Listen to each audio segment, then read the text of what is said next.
ಹೆಣ್ಣು ಹೊನ್ನು ಮಣ್ಣು ಈ ಜಗತ್ತಿನಲ್ಲಿ ಏನೇ ಕ್ರೈಮ್ ಆಗಲಿ ಅದರ ಹಿಂದಿರೋದು ಈ ಮೂರೇ ಕಾರಣ. ಅಪರಾಧ ಮಾಡುವಾಗ ಪಾಪಿಗಳ ಮನಸ್ಸಿನಲ್ಲಿ ದುರಾಸೆ, ಮೋಹ, ಆಕ್ರೋಶ, ಕಾಮ ಹೀಗೆ ಏನಿರುತ್ತೋ ಏನೋ. ಆಗಬಾರ್ದುವಾಗಿ ಸಿಕ್ಕಿಬಿದ್ದ ಮೇಲೆ ಪ್ರತಿಯೊಬ್ಬ ಅಪರಾಧಿಗೂ ಅನ್ನಿಸೋದು ಮನಸ್ಸಿನಲ್ಲಿ ಕಾಡೋ ಮೊದಲ ಮತ್ತು ಕೊನೆಯ ಪ್ರಶ್ನೆ ಒಂದೇ, ಇದೆಲ್ಲ ಬೇಕಿತ್ತ? ಇದೇ ಈ ಹೊತ್ತಿನ ವಿಶೇಷ ಬಳ್ಳಾರಿ ಬುಲೆಟ್ ಬೆಂಕಿ.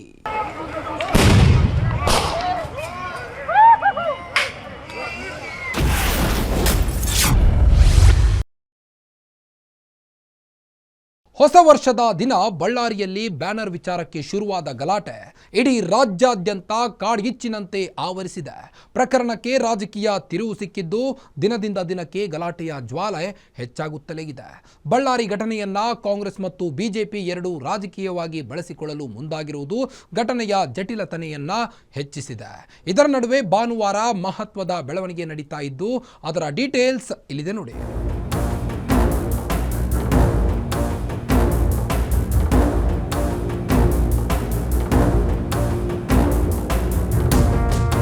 ಜನವರಿ 1, 2026 ಗುರುವಾರ ಇಡೀ ರಾಜ್ಯದ ಜನ ನೂತನ ವರ್ಷಕ್ಕೆ ವೆಲ್ಕಮ್ ಕೋರಿ ಸಂಭ್ರಮಾಚರಣೆಯಲ್ಲಿ ಮುಳುಗಿದ್ರು. ಇದೇ ರೀತಿ ಗಣಿನಾಡು ಬಳ್ಳಾರಿಯ ಜನ ಕೂಡ ನ್ಯೂ ಇಯರ್ಗೆ ಗ್ರ್ಯಾಂಡ್ ವೆಲ್ಕಮ್ ಕೋರಿದ್ರು. ಬಳ್ಳಾರಿ ಜೊತೆಗೆ ಇಡೀ ರಾಜ್ಯದ ಜನ ಹೊಸ ವರ್ಷ ಆಚರಿಸಿ ಸಂಜೆ ಹೊತ್ತಿಗೆ ಸ್ವಲ್ಪ ರಿಲ್ಯಾಕ್ಸ್ ಆಗ್ತಿದ್ರು. ಈ ವೇಳೆ ಬಳ್ಳಾರಿಯಿಂದ ಬಂದ ಅದೊಂದು ಸುದ್ದಿ ಇಡೀ ರಾಜ್ಯದಲ್ಲಿ ಸಂಚಲನಕ್ಕೆ ಕಾರಣವಾಗಿತ್ತು. ಬಳ್ಳಾರಿಯ ಜನಾರ್ದನ್ ರೆಡ್ಡಿ ನಿವಾಸದ ಎದುರು ಬ್ಯಾನರ್ ಕಟ್ಟು ವಿಚಾರಕ್ಕೆ ಶುರುವಾಗಿದ್ದ ಜಗಳ ಬಿಜೆಪಿ ಕಾಂಗ್ರೆಸ್ ಕಾರ್ಯಕರ್ತರ ನಡುವೆ ಕಲ್ಲು ತೂರಾಟ ಮಾಡೋ ಮಟ್ಟಕ್ಕೆ ಮುಟ್ಟಿತ್ತು. ಅಲ್ಲದೆ ಈ ಗಲಾಟೆಯಲ್ಲಿ ಖಾಸಗಿ ಗನ್ಮ್ಯಾನ್ಗಳ ಕೋವಿಯಿಂದ ಹಾರಿದ್ದ ಗುಂಡು ಕಾಂಗ್ರೆಸ್ ಕಾರ್ಯಕರ್ತ ರಾಜಶೇಖರ್ ಅನ್ನೋರನ್ನ ಬಲಿ ಪಡೆದಿತ್ತು.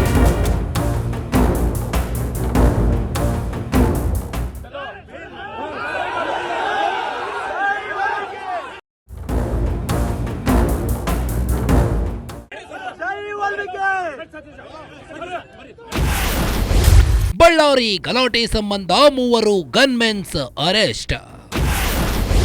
ಸತೀಶ್ ರೆಡ್ಡಿ ಖಾಸಗಿ ಗನ್ಮ್ಯಾನ್ಸ್ ಬಂಧಿಸಿದ ಪೊಲೀಸರು.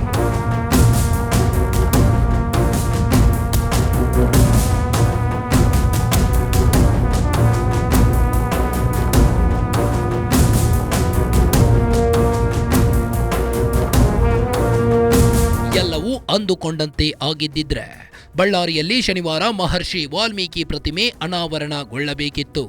ಈ ಕಾರ್ಯಕ್ರಮದಲ್ಲಿ CM Siddaramaiah, DCM DK Shivakumar, ಗೃಹ ಸಚಿವ ಪರಮೇಶ್ವರ್ ಸೇರಿ ಇಡೀ ಸಂಪುಟವೇ ಭಾಗಿಯಾಗಬೇಕಿತ್ತು. ಆದರೆ ಪ್ರತಿಮೆ ಉದ್ಘಾಟನೆಗೆ ಕೇವಲ 48 ಗಂಟೆ ಬಾಕಿಯನ್ನು ಹೊತ್ತಿನಲ್ಲೇ ಬಳ್ಳಾರಿ ಬ್ಯಾನರ್ ಬೆಂಕಿ ಹೊತ್ತಿಕೊಂಡಿತ್ತು.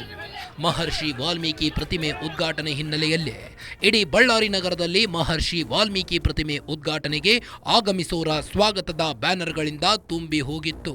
ಆದರೆ ಮಾಜಿ ಸಚಿವ ಗಾಲಿ ಜನಾರ್ದನ್ ರೆಡ್ಡಿ ಮನೆ ಎದುರು ಬ್ಯಾನರ್ ಕಟ್ಟೋ ವಿಚಾರಕ್ಕೆ ಬಳ್ಳಾರಿ ನಗರ ಶಾಸಕ ಭರತ್ ರೆಡ್ಡಿ, ಜನಾರ್ದನ್ ರೆಡ್ಡಿ ಬೆಂಬಲಿಗರ ನಡುವೆ ಶುರುವಾದ ಗಲಾಟೆಗೆ ಒಬ್ಬ ವ್ಯಕ್ತಿ ಬಲಿಯಾಗಿದ್ದಾನೆ.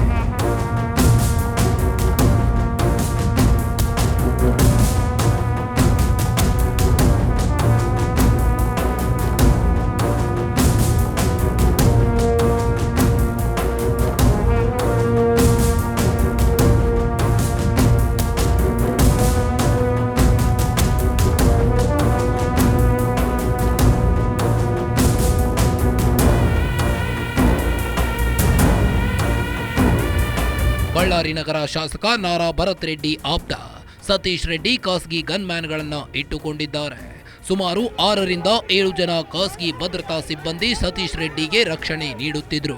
ಬ್ಯಾನರ್ ಕಟ್ಟೋ ವಿಚಾರಕ್ಕೆ ಸಂಬಂಧಿಸಿದಂತೆ ಗಲಾಟೆ ಶುರುವಾಗಿದೆ ಅಂತ ಗೊತ್ತಾದ ತಕ್ಷಣ ಮಾಜಿ ಸಚಿವ ಬಿ ಶ್ರೀರಾಮುಲು ಘಟನಾ ಸ್ಥಳಕ್ಕೆ ಆಗಮಿಸಿದ್ರು. ಶ್ರೀರಾಮುಲು ಸ್ಥಳಕ್ಕೆ ಬಂದಿದ್ದಾರೆ ಅನ್ನೋದು ಗೊತ್ತಾಗುತ್ತಿದ್ದಂತೆ ಬಿಜೆಪಿ ಕಾರ್ಯಕರ್ತರು ಸ್ಥಳದಲ್ಲಿ ಜಮಾವಣೆಯಾಗಿದ್ರು. ಈ ವೇಳೆ ಕಾಂಗ್ರೆಸ್ ಮತ್ತು ಬಿಜೆಪಿ ಕಾರ್ಯಕರ್ತರು ಪರಸ್ಪರ ಕಲ್ಲು ತೂರಾಟ ನಡೆಸಿದ್ರು. ಈ ವೇಳೆ ಸತೀಶ್ ರೆಡ್ಡಿ ಗನ್ಮ್ಯಾನ್ಗಳಿಂದ ಫೈರಿಂಗ್ ಆಗಿಬಿಟ್ಟಿತ್ತು.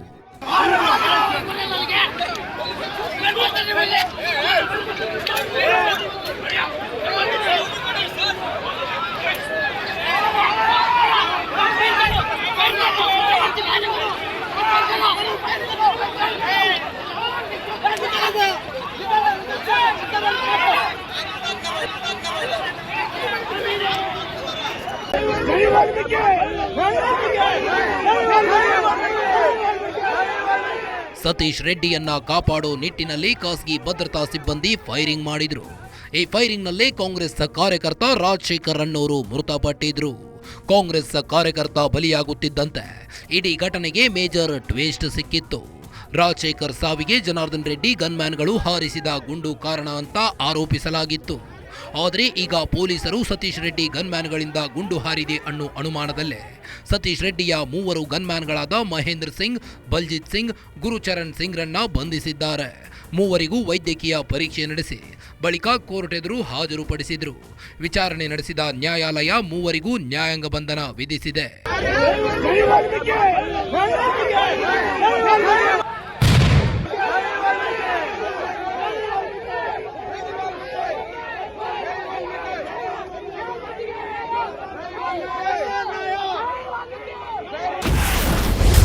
ಬಳ್ಳಾರಿ ಬ್ಯಾನರ್ ಗಲಾಟೆ ಸಂಬಂಧ 6 ಪ್ರಕರಣ ದಾಖಲು.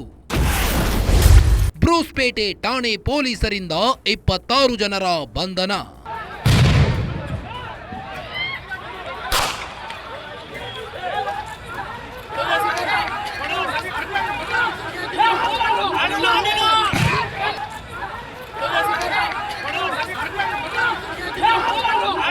ಬಳ್ಳಾರಿಯ ಬ್ರೂಸ್ಪೇಟೆ ಠಾಣೆಯ ವ್ಯಾಪ್ತಿಯಲ್ಲಿ ಬ್ಯಾನರ್ ಕಟ್ಟುವ ಸಂಬಂಧ ಗಲಾಟೆ ನಡೆದಿತ್ತು.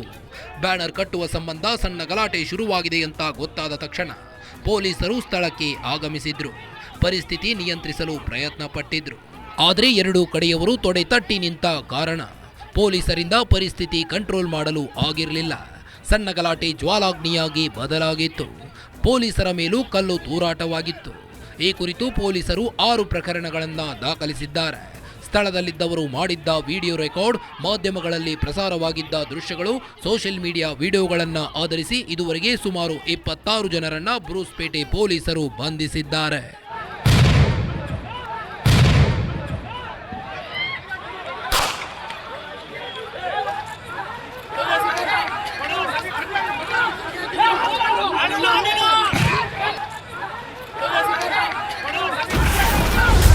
ಬಂಧಿತರೆಲ್ಲರಿಗೂ ಬ್ರಿಮ್ಸ್ನಲ್ಲಿ ವೈದ್ಯಕೀಯ ತಪಾಸಣೆ. ರಾಮುಲು ಆಪ್ತ ಸೇರಿ 26 ಜನಕ್ಕೆ ನ್ಯಾಯಾಂಗ ಬಂಧನ.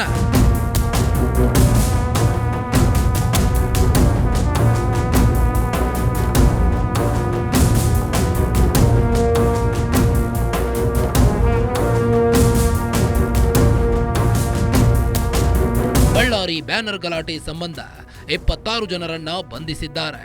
ಬಂಧಿತರಲ್ಲಿ ಶ್ರೀರಾಮುಲು ಆಪ್ತರೊಬ್ಬರು ಕೂಡ ಸೇರಿದ್ದಾರೆ.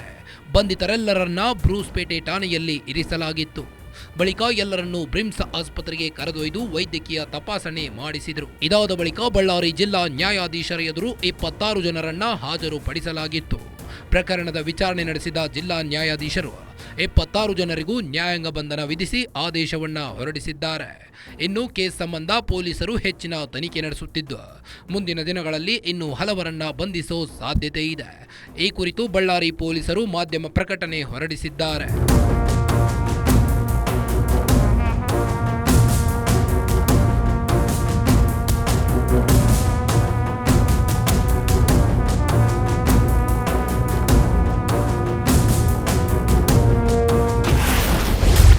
ಎರಡು ಕುಟುಂಬಗಳ ನಡುವೆ ದ್ವೇಷಕ್ಕೆ ಬಳ್ಳಾರಿ ದಗದಗ. ಯಾಮಾರಿದ್ದಿದ್ರೆ ಇನ್ನೂ ದೊಡ್ಡ ಗಲಾಟೆ ಆಗುತ್ತಿತ್ತ.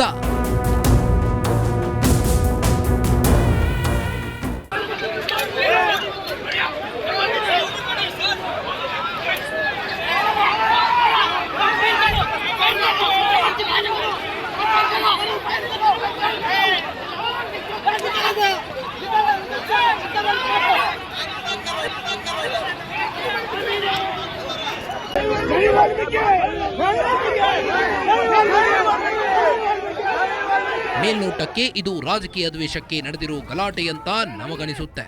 ಆದರೆ ಇದು ರಾಜಕೀಯ ಕಾರಣಕ್ಕೆ ನಡೆದಿರೋ ಗಲಾಟೆ ಅಲ್ವೇ ಅಲ್ಲ. ಬಳ್ಳಾರಿಯ ಮೇಲೆ ಆಧಿಪತ್ಯ ಸ್ಥಾಪಿಸಲು, ಬಳ್ಳಾರಿಯ ರಾಜಕೀಯದ ಮೇಲೆ ಹಿಡಿತ ಸಾಧಿಸಲು ನಡೆದಿರೋ ಗಲಾಟೆ ಅನ್ನೋದು ಬಳ್ಳಾರಿ ರಾಜಕೀಯ ಗೊತ್ತಿರೋರಿಗೆ ಎಲ್ಲರಿಗೂ ಗೊತ್ತಿರುತ್ತೆ. ನಾರಾ ಮತ್ತು ಗಾಲಿ ಕುಟುಂಬಗಳ ನಡುವಿನ ದ್ವೇಷಕ್ಕೆ ಗಣಿನಾಡು ಬಳ್ಳಾರಿ ಹೊತ್ತಿ ಉರಿದಿದೆ. ಬಳ್ಳಾರಿ ಹೊತ್ತಿಯುರಿಯೋ ಜೊತೆಗೆ ಒಂದು ಜೀವ ಕೂಡ ಬಲಿಯಾಗಿ ಹೋಗಿದೆ. ಸದ್ಯಕ್ಕೆ ಸಿಗುತ್ತಿರೋ ಮಾಹಿತಿಯ ಪ್ರಕಾರ ಪೊಲೀಸರು ಸ್ವಲ್ಪ ಮೈಮರೆತಿದ್ರೂ ಕೂಡ ಬಳ್ಳಾರಿಯಲ್ಲಿ ಹೊತ್ತಿದ್ದ ಬೆಂಕಿ ಇಡೀ ಜಿಲ್ಲೆಯನ್ನೇ ಆವರಿಸುತ್ತಿತ್ತು ಅಂತ ಹೇಳಲಾಗ್ತಿದೆ. ಎರಡು ಕುಟುಂಬಗಳ ನಡುವಿನ ಜ್ವಾಲಾಗ್ನಿಗೆ ಬಳ್ಳಾರಿ ಬೆಂದು ಹೋಗ್ತಿತ್ತು ಅನ್ನೋ ಶಾಕಿಂಗ್ ಸುದ್ದಿ ಕೂಡ ಹೊರಗೆ ಬಂದಿದೆ.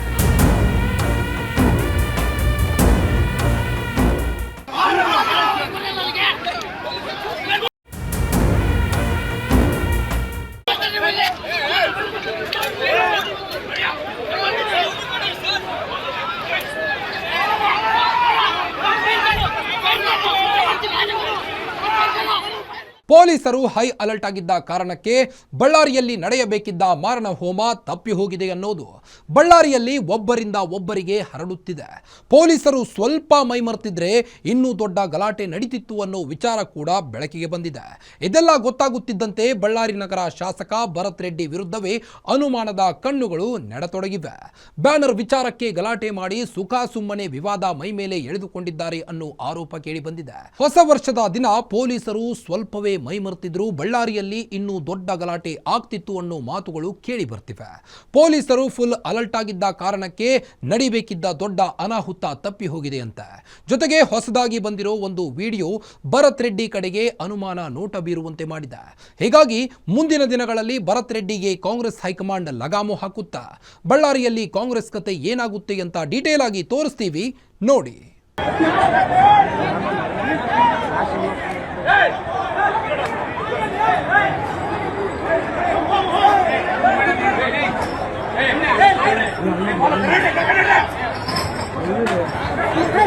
ಇದೇ ದೃಶ್ಯ,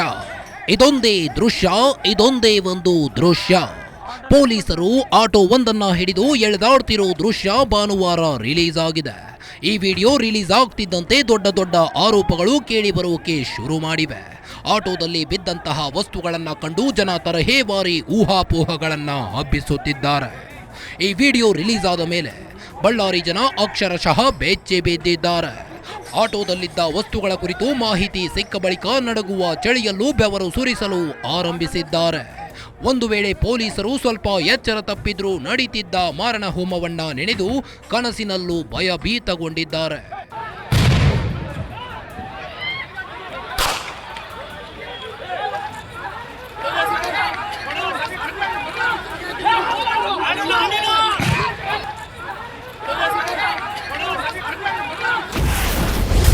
ಕಲ್ಲುಗಳ ಜೊತೆಗೆ ಪೆಟ್ರೋಲ್ ಬಾಂಬ್ಗಳು ಸಿಡಿತಿದ್ವಾ?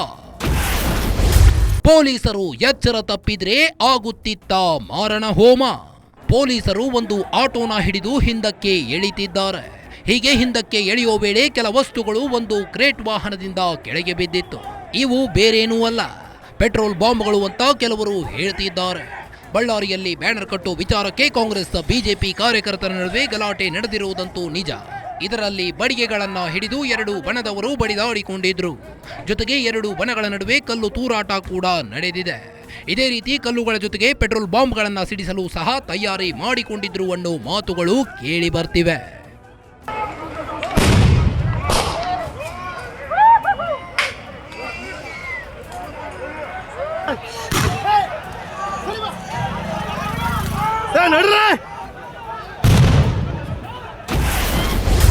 ಭರತ್ ವಿರುದ್ಧ ಸಿಎಂ ಡಿಸಿಎಂ ಗೃಹ ಮಂತ್ರಿ ಗರಂ.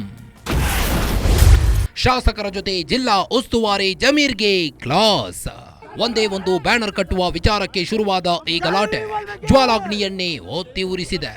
ಇದರಿಂದ ರಾಜ್ಯ ಸರ್ಕಾರಕ್ಕೆ ಭಾರಿ ಮುಜುಗರ ಉಂಟು ಮಾಡುವಂತೆ ಮಾಡಿದೆ. ಇಡೀ ನಗರದಲ್ಲಿ ಬ್ಯಾನರ್ಗಳನ್ನ ಕಟ್ಟಲಾಗಿದೆ. ಒಬ್ಬ ವ್ಯಕ್ತಿಯ ಮನೆ ಎದುರು ಬ್ಯಾನರ್ ಕಟ್ಟೋಕೆ ಹೋಗಿ ಸರ್ಕಾರಕ್ಕೆ ತೀವ್ರ ಮುಖಭಂಗ ಉಂಟು ಮಾಡುವಂತೆ ಮಾಡಿದೆ ಅಂತ ಸಿದ್ದರಾಮಯ್ಯ ಗರಂ ಆಗ್ತಿದ್ದಾರಂತೆ. ಯಾರೋ ಒಬ್ಬ ಸಣ್ಣ ಕಾರ್ಯಕರ್ತನ ಮನೆ ಎದುರು ಬ್ಯಾನರ್ ಕಟ್ಟಲು ಹೋಗಿ ಗಲಾಟೆಯಾಗಿದ್ದಿದ್ರೆ ಯಾರೂ ತಲೆ ಕೆಡಿಸಿಕೊಳ್ತಿರ್ಲಿಲ್ಲ. ಆದರೆ ರಾಜ್ಯದ ಪ್ರಭಾವಿ ರಾಜಕಾರಣಿ, ಮಾಜಿ ಸಚಿವ, ಒಂದು ಕಾಲಕ್ಕೆ ರಾಜ್ಯ ರಾಜಕಾರಣವನ್ನೇ ಕೈಯಲ್ಲಿ ಆಡಿಸಿದ್ದ ವ್ಯಕ್ತಿ ಮನೆ ಎದುರು ಒಂದು ಬ್ಯಾನರ್ ಕಟ್ಟಲು ಮಾಡಬಾರದ ರಾದ್ದಾಂತ ಮಾಡಿದ್ದಾರೆ ಅಂತ ಸಿದ್ದರಾಮಯ್ಯ ಬೆಂಕಿ ಉಗುಳುತ್ತಿದ್ದಾರಂತೆ.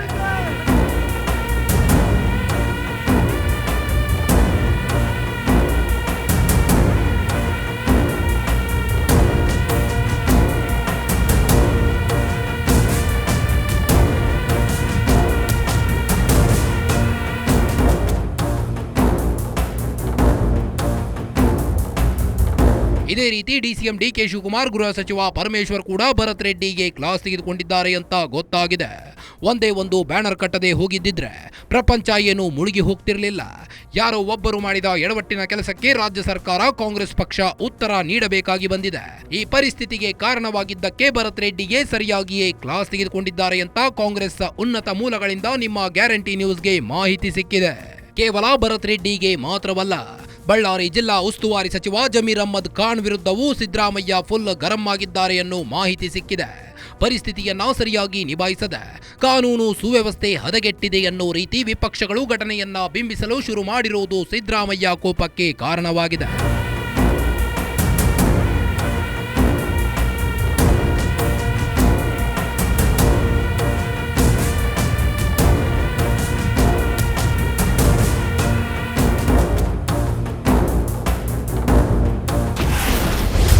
ಒಂದೇ ಒಂದು ಗಲಾಟೆ, ದೂರ ಸರಿದವರು ಹತ್ತಿರಕ್ಕೆ. ಒಂದಾದ ರಾಮುಲು ರೆಡ್ಡಿ ಬ್ರದರ್ಸ್ ಮುಂದೇನು? ಸ್ನೇಹ ಸಂಬಂಧಕ್ಕಿಂತ ರಕ್ತ ಸಂಬಂಧವೇ ಗಟ್ಟಿ ಅನ್ನೋ ಮಾತಿದೆ. ಬಳ್ಳಾರಿಯ ಬ್ಯಾನರ್ ಕಟ್ಟೋ ಮೂಲಕ ಈ ಮಾತು ನಿಜವಾಗಿದೆ. ಅಕ್ರಮ ಗಣಿಗಾರಿಕೆ ಕೇಸ್ನಲ್ಲಿ ಜನಾರ್ದನ್ ರೆಡ್ಡಿ ಜೈಲು ಪಾಲಾದ ಮೇಲೆ ರೆಡ್ಡಿ ಸಹೋದರರು ಒಂದಾಗಿ ಕಾಣಿಸಿಕೊಂಡಿದ್ದು ಬಹುತೇಕ ಕಡಿಮೆ. ಕೌಟುಂಬಿಕ ಕಲಹಗಳು, ವ್ಯಾವಹಾರಿಕ ವಿವಾದಗಳಿಂದ ರೆಡ್ಡಿ ಬ್ರದರ್ಸ್ ಮತ್ತು ರಾಮುಲು ನಡುವಿನ ಸಂಬಂಧ ಹಳಸಿ ಹೋಗಿತ್ತು. ಕರುಣಾಕರ್ ರೆಡ್ಡಿ, ಸೋಮಶೇಖರ್ ರೆಡ್ಡಿ, ಜನಾರ್ದನ್ ರೆಡ್ಡಿ, ಶ್ರೀರಾಮುಲು ಹೀಗೆ 4 ಜನ 4 ದಿಕ್ಕುಗಳಾಗಿ ಒಡೆದು ಹೋಗಿದ್ರು. ಆದ್ರೆ ಬಳ್ಳಾರಿಯಲ್ಲಿ ಬ್ಯಾನರ್ ಗಲಾಟೆ ಬಳಿಕ 4 ಜನ ಈಗ ಒಂದಾಗಿದ್ದಾರೆ. ಹೀಗಾಗಿ ಬಳ್ಳಾರಿ ರಾಜಕೀಯಕ್ಕೆ ಹೊಸ ತಿರುವು ನಿರೀಕ್ಷೆ ಮೂಡಿಸಿದೆ.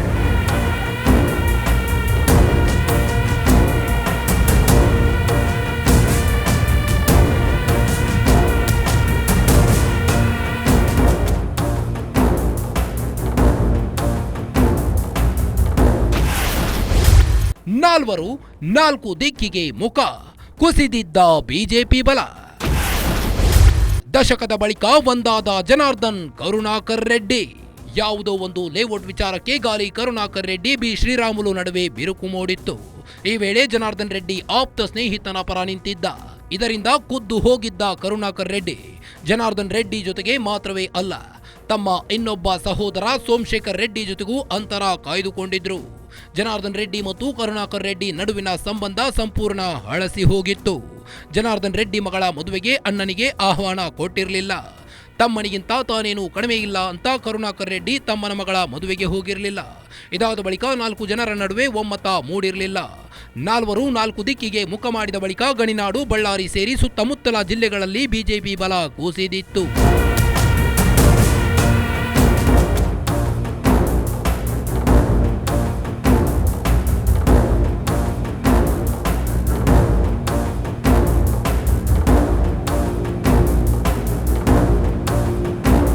ಒಂದು ಕಾಲಕ್ಕೆ ಬಳ್ಳಾರಿ ಅಂದ್ರೆ ಕಾಂಗ್ರೆಸ್ ಅಂದ್ರೆ ಬಳ್ಳಾರಿ ಅನ್ನೋ ಸ್ಥಿತಿ ನಿರ್ಮಾಣವಾಗಿತ್ತು. ಇದನ್ನ ಸಂಪೂರ್ಣವಾಗಿ ಬದಲಿಸಿದ ಶ್ರೇಯ್ ರೆಡ್ಡಿ ಬ್ರದರ್ಸ್ ಮತ್ತು ಶ್ರೀರಾಮುಲುಗೆ ಸಲ್ಲಬೇಕು. ಬಳ್ಳಾರಿಯಲ್ಲಿ ಕಾಂಗ್ರೆಸ್ ನಿರ್ನಾಮ ಮಾಡಿ ಬಿಜೆಪಿಯ ಕಮಲ ಅರಳಿಸಿದ್ರು. ಯಾವಾಗ 4 ದಿಕ್ಕಿಗೆ ಮುಖ ಮಾಡಿದ್ರು, ಬಿಜೆಪಿಯಲ್ಲಿ ಹೇಳೋರು ಕೇಳೋರು ಇಲ್ಲವಾದ್ರು. ಇದನ್ನ ಸಮರ್ಥವಾಗಿ ಬಳಸಿಕೊಂಡಿದ್ದ ಕಾಂಗ್ರೆಸ್ ನಾಯಕರು ಮತ್ತೆ ತಮ್ಮ ಕೋಟೆಯನ್ನ ಭದ್ರಗೊಳಿಸಿಕೊಂಡಿದ್ರು. ಅಲ್ಲಿಗೆ ಬಿಜೆಪಿಗೆ ನೆಲೆ ಇಲ್ಲದಂತೆ ಮಾಡಿದ್ರು. ಈಗ ಬ್ಯಾನರ್ ಗಲಾಟೆ ಇದನ್ನ ತಿರುವು ಮುರುವು ಮಾಡೋ ಹಾಗೆ ಕಾಣುತ್ತಿದೆ. ಅದರಲ್ಲೂ ಸುಮಾರು ದಶಕದ ಬಳಿಕ ಕರುಣಾಕರ್ ರೆಡ್ಡಿ, ಜನಾರ್ದನ್ ರೆಡ್ಡಿ ಒಂದಾಗಿ ಕಾಣಿಸಿಕೊಂಡಿರುವುದು ಭಾರಿ ಕುತೂಹಲಕ್ಕೆ ಕಾರಣವಾಗಿದೆ.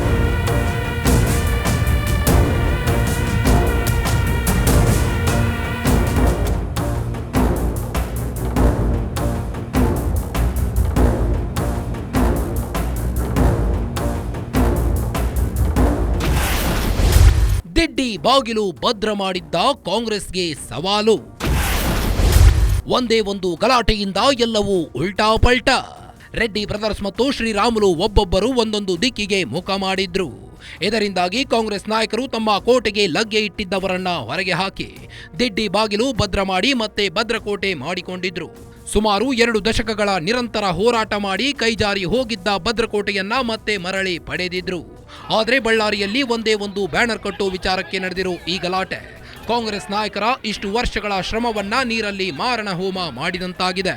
ಬ್ಯಾನರ್ ಗಲಾಟೆ ದೂರ ಸರಿದಿದ್ದವರನ್ನ ಒಂದು ಮಾಡಿದ್ದು ಮತ್ತೆ ಕಾಂಗ್ರೆಸ್ ಭದ್ರಕೋಟೆಗೆ ಲಗ್ಗೆ ಇಡಲು ಆರಂಭಿಸಿರುವುದು ಗ್ಯಾರಂಟಿ. ಇದು ಕಾಂಗ್ರೆಸ್ ನಾಯಕರ ತಲೆನೋವಿಗೆ ಕಾರಣವಾಗಿರುವುದಂತೂ ಸುಳ್ಳಲ್ಲ.